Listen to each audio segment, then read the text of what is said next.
Hello everyone, I am Amit Maru, and today in this video we will discuss about C program for a quicksort algorithm.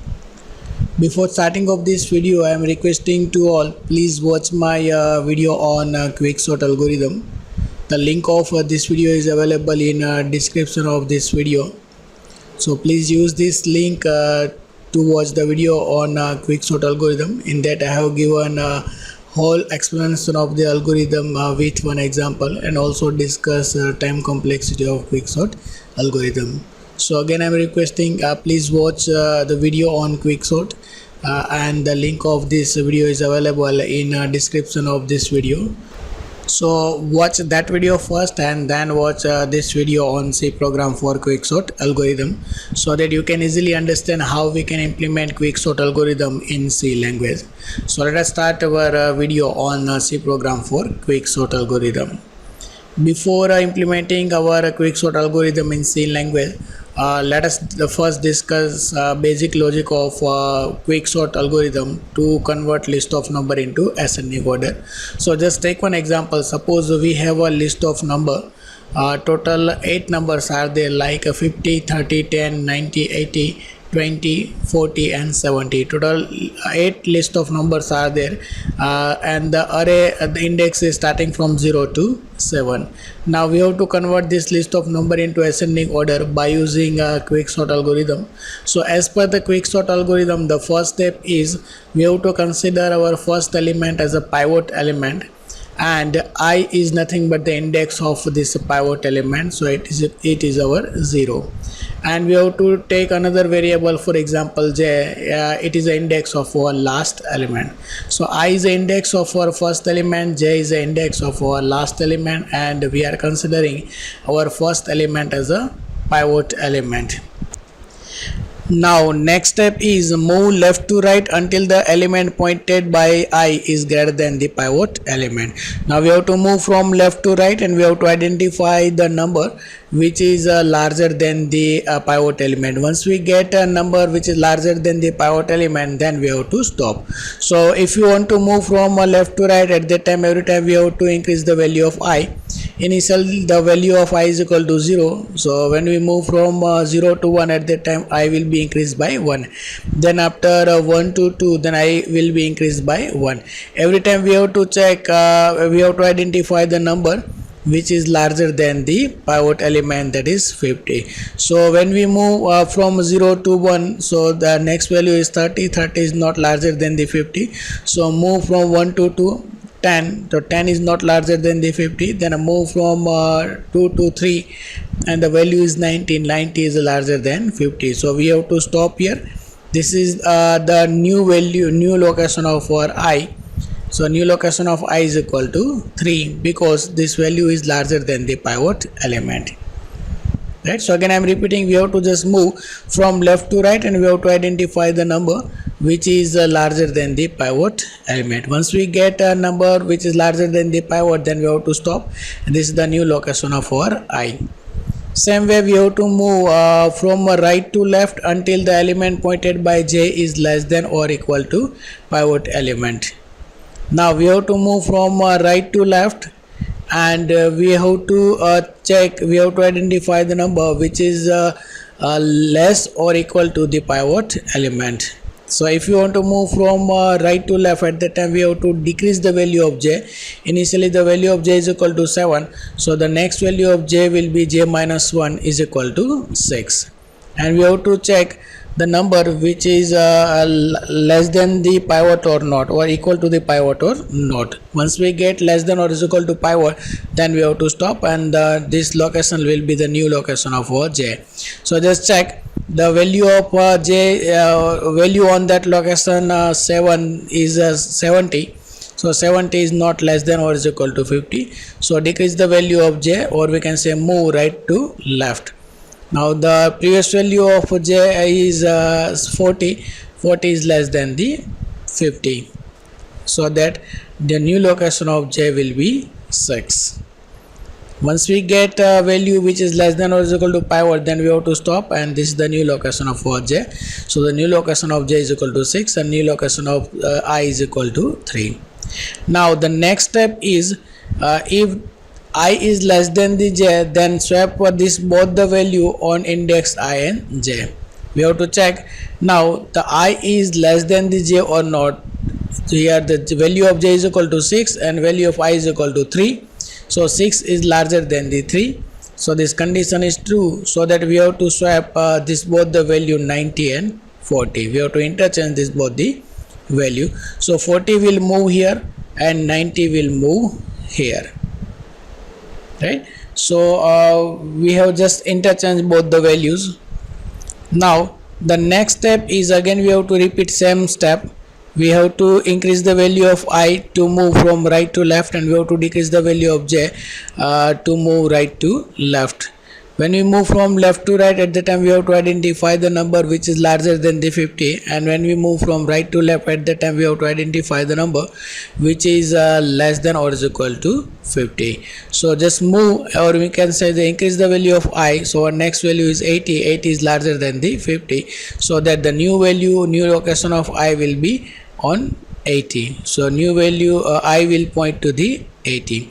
Same way we have to decrease the value of j, and we have to move from right to left, and we have to identify the number which is less than or equal to 50. So 20 is less than the 50. So the new location of j will be will point to the 20 element.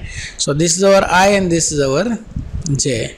Now again we have to check whether the value of I is less than the j or not. Yes, I is less than the j, so that we have to swap this both the value. So 20 will move here, 80 will move here. Again repeat same step, move from left to right and right to left. When we move from left to right, at the time we have to just increase the value of I and identify the number which is larger than the 50. So the next value 80 is larger than the 50. So our new location of I will be will point to the 80 value. Same way we have to decrease the value of j and identify the number which is less than the pivot. So this next value of j will be will point to the 20 element. So the new location of j will be here. This is the location of j and this is the location of I. Right. So now again we have to check whether the value of I is less than the j or not. If it is less than the j, then we have to interchange both the value. But here the value of I is not less than the j. This condition is false. Right. Once this condition is false, when the value of I is not less than the j, at that time we have to swap a of j with the pivot element. So we have to swap a of j, that is 20, with the pivot element, that is 50. So 50 will move here and 20 will move here. Again I am repeating, if the value of I is less than the j, at that time we have to just interchange this both value, that is the value of I and value of j. But whenever the condition is false, or we can say the I is not less than the j, at that time we have to swap a of j with the pivot element. So pivot will move here and 20 will move here. Then we can get a new list like 50 will move here and 20 will move here. Now we have a two partition. Before pivot we have a list of element like 20, 30, 10 and 40, and after pivot we have value like 80, 90 and 70. Just look here, all the elements which is left part in our left part of pivot, which is always less than the pivot element, and the element which is in right side is always greater than the pivot element. So these all the values are less than the 50, like at 40, 10, 30 and 20, and all the value in right part will be 80, 90 and 70. It means that our pivot element is on correct position. So 50 is on correct position. So now we will not touch this 50, so that we have a separate two part. This is the first part which has a 4 element, and this is the second part which has a 3 element like 80, 90 and 70. So this is the first part and this is the second part. We will not touch our pivot element. Again we have to repeat the same step for this part as well as this part. We have to move from left to right and identify the number which is less than or is equal to pivot, and move right to left and identify the number which is less than or is equal to pivot. So now 20 will be the pivot element, In this case 80 will be the pivot element. So repeat the same step until we get all the individual elements, and then we will have a list of number into ascending order. So this is all about the basic logic of quicksort algorithm. So let us discuss how we can implement this quicksort algorithm in C language. As you know that in our C program, first step is we have to include various header file. If you want to use input output function in our program, then first step is we have to include a header file, that is stdio.h, standard input output header file. Now the next step is we have to include another header file like console input output. This is our conio.h. It is nothing but console input output header file. This header file we are normally using because we are using various function of our conio.h like clear screen, get ch in our program. So if it is required to use various function from the system library, at that time we have to identify the header file, and this header file we have to include first. Then after we can use various function of this header file. So now we can use various function of stdio.h and various function of conio.h in our program. Now the next step is we have to start our program from the void main. So this is our main function. In this main function we have a two part. One is a declaration part and second one is a executable part. In our declaration part we are declaring various variable like integer I, number, and one integer array, for example a of 50, and then we have to declare one function. It is also known as prototyping of the function, because in our program we are using quicksort function. In that we will pass a three argument. One is integer array, second one is integer number, and third is integer number. So we have to declare first function. If we are using function after this void main, or we can say whenever the body of the function we are writing after the void main, at the time declaration of the function is compulsory, or prototyping of the function is compulsory. And prototyping, how we can declare the function? We have to declare return type, then name of the function, and then number of argument with the data type. So this is nothing but the prototyping of the function. Then after a clear screen, to clear our output screen, then next one is we have to just display one message, because we want to store different elements. This is the random list of number we are storing inside the array. So we are asking to our user how many elements you want to store inside the array, and for that we are using one scanf function so that we can get data from the user, and this data will be stored inside the number. For example, user has entered 5, then this 5 will be stored inside our number integer variable, right? So it means that user want to store 5 different values inside the array. To store these 5 different values, we have to take one loop, that is a for loop. For I is equal to 0, I less than number I plus plus. This loop will be executed number time, or we can say if the value of number is 5, then this loop will be executed 5 times. In this loop we have to scan different elements from the user by using scanf function like a scanf %d ampersand of a of I. Here the value of I will be 0 first time, and then after 1, 2, 3 up to the number minus 1. Then we have to close the loop. Once we get all the elements inside the array, then we have to call our function, that is our quicksort function. In this quicksort function, as we discussed, we are passing 3 arguments. One is our whole array, in that we have stored different values. Second one is 0. 0 is nothing but our first element. It indicates the index of first element, and the number minus 1 indicates the index of our last element. Once we call this function, we'll move on body of the function, will execute whole part, and then again we'll return to the void main function, and then we will display value by using for loop. So just take one for loop and display all the value. This loop will start from the 0 to number minus 1, so I less than number, and we have to just print all the values of our array by using printf function. So printf percentage d a of I. Then the last statement, that is our get ch. By using this get ch function, we can constantly see output on the output screen. Now when we call this quick sort algorithm, at that time your control will move outside the main function where our body of the function is available. The body of the function is available here. So we have to just write the body of the function like a quick sort. Here we are calling quick sort and we are passing 3 arguments. So to receive this 3 argument, we have to declare another 3 argument. It is a local variables of our quick sort function. So here we are passing whole array. So to receive this whole array, we have to declare one array which has the same type like integer. Then after integer first will store 0, integer last will store number minus 1.